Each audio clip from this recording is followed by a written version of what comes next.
Starfield's newest DLC expansion, Shattered Space, has the potential to fix the biggest issue with Starfield, and in this video we're going to be talking about it. When I bring to you the idea of why Starfield didn't live up to the expectations that players made it seem, it would be, the procedural generation, quantity over quality. It was just not very Bethesda-like as we like to enjoy. It seemed more like No Man's Sky than like Fallout or Skyrim, even though they even called it Skyrim in space. I was one of those people who personally extremely enjoyed the game at launch. I did. I would as far as give it a 9 or 10 out of 10. I loved the game. Playing it over 200 hours, I do see its flaws, and my opinion of it would have definitely changed. Playing the recent updates they've been adding, of course, through mod support, through the Rev 8, the new vehicle, if those things were at launch, still be a 10 out of 10. I mean, the Rev 8 alone, I've been playing a ton of it recently, just literally driving around a planet. I've been having so much fun with it. That vehicle alone changes the entire game.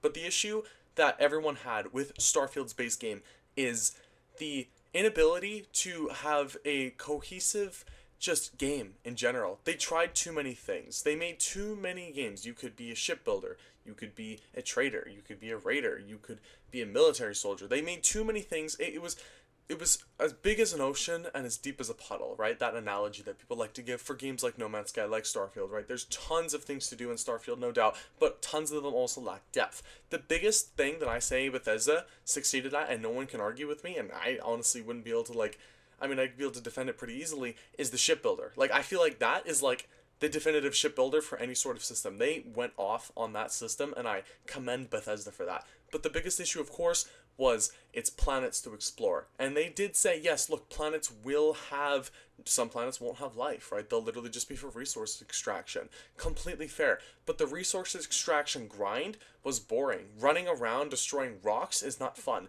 And even the resource extraction that you can do costs so much and is so complicated. I don't know how they went from such a awesome system in Fallout 4 of the base building to even better system in Fallout 76 to such garbage in Starfield. Like, don't get me wrong, the quality of life for the base building is awesome, but they really fumbled it. And all of those little things, like the bad exploration, because let's be honest here, the points of interests were not interesting. That was the issue, right? I would honestly go as far as just saying there was really no point in exploring the planets outside of the areas where missions were.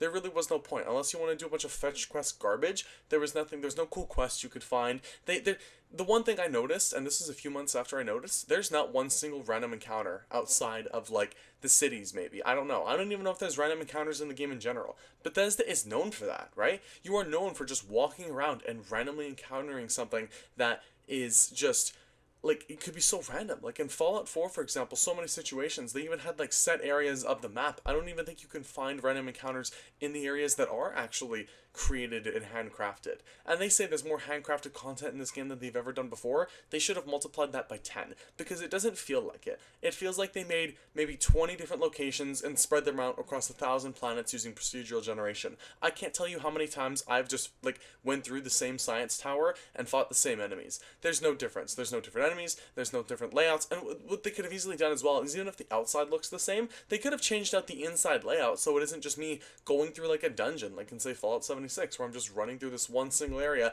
killing enemies for XP and loot, and running off. It is not an online MMO. It's not an online game where I should be grinding anyway. It's a game where I should be exploring, finding notes, finding something for a story.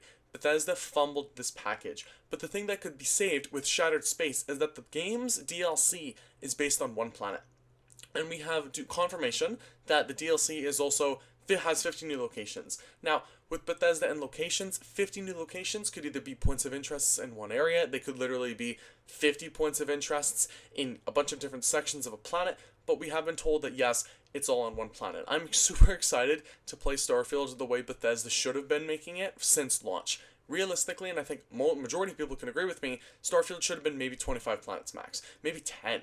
Right? Super handcrafted content within 10 to 25 planets, even a few universes. See if they had 5 galaxies with 10 planets each, all handcrafted content. 1,000 planets is ambitious. They didn't even hit that goal. I think it was 600 something planets and 300 moons, and then a bunch of planets you can't even land on, right? Nothing they did actually make 1,000 little circles on the map, but you can't explore all of them, and what's the point? No one's actually going to be going from planet to planet to explore all of them. And I remember one thing I wanted to do was make 1,000 outposts. You can't even do that. The limit is 16. So it's really disappointing that I couldn't go across the entire universe and build an outpost per planet. That would have been awesome. Connect them all. Like, that would have actually been really cool. Something that, like, not a lot of people are actually going to do. That could have even been a YouTube video I can make. But it's just so many things that Bethesda has done before, and then they fumbled here. Again, points of interest are bad, the exploration's bad, but what they can fix with Shattered Space. 50 new locations in one area.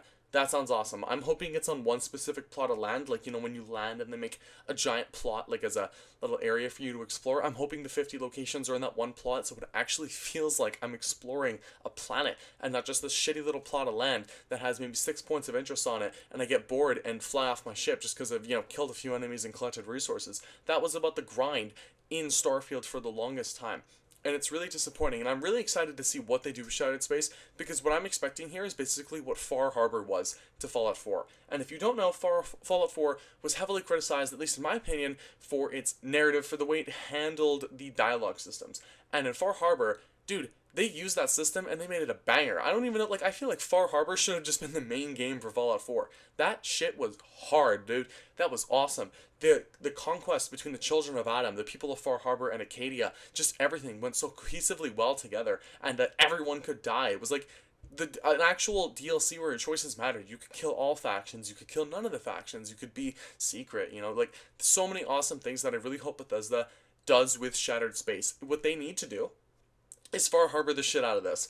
They cannot have a fumble here, because if Shattered Space is not what they're promising, new locations, one planet, really not dumbed down, but really brought together, really connected as one planet, if they can do that, they'll definitely have a successful DLC on their hands, and that's how they need to handle all story expansions in the future, because they've definitely fumbled the main game, but they can save it with these story expansions. I have no doubt of that. And if they continue to make more story expansions, which I pray they do, because I can't wait for this one, I'm hoping they do the same thing, right? Keep it all on one planet, keep it cohesive, keep it together, maybe see if you can tie it into the main story in some way, and how they said, look, we're also going to be bringing in new creatures, new enemies, and the Zealots, like the Varun Zealots, I'm super excited to see how they play into this story. I'm super excited to see things like the Spacers and Crimson Fleet also return into the story. I'm really excited to see how they just bring the whole game together. I'm just excited for Shattered Space in general, and they can save Starfield here with this. 100%. I feel like people, if this is like a solid 15 to 20 hour experience, people will play it just for that. And I mean, with how the ending works, how you can reset the universe, people are able to unlimitedly play it as much as they want on one character. They don't have to make new characters, or even with mods. The modding potential will be insane. I guarantee they'll probably add new vehicles as well through the DLC, hopefully at launch or maybe later on, right, instead of us just being restricted to the Rev 8, because it does look like we should be able to customize the vehicles and buy future ones. So, super excited for how Shattered Space is going to come out, and I really hope Bethesda nails it, because if they don't, it's just going to be another fumble. Because let's be honest here, Bethesda did fumble Starfield very hard. They did. They fumbled Starfield, even though I think it was still a great game, and I still think it's a good game right now. But Shattered Space needs to be the savior of this fucking game, man. It needs to save this game, because so many issues are with Starfield, and Shattered Space can single-handedly, hopefully, fix these issues with its one DLC. It's not going to fix the issue for the whole base game, of course, but it is going to fix the issue for its content, for the curated content that we're getting. And I bet people will come back to Starfield just to play Shattered Space if it is the Far Harbor to Fallout 4, if it is what we need it to be. Thank you guys for watching this video, and I will see you guys in the next one.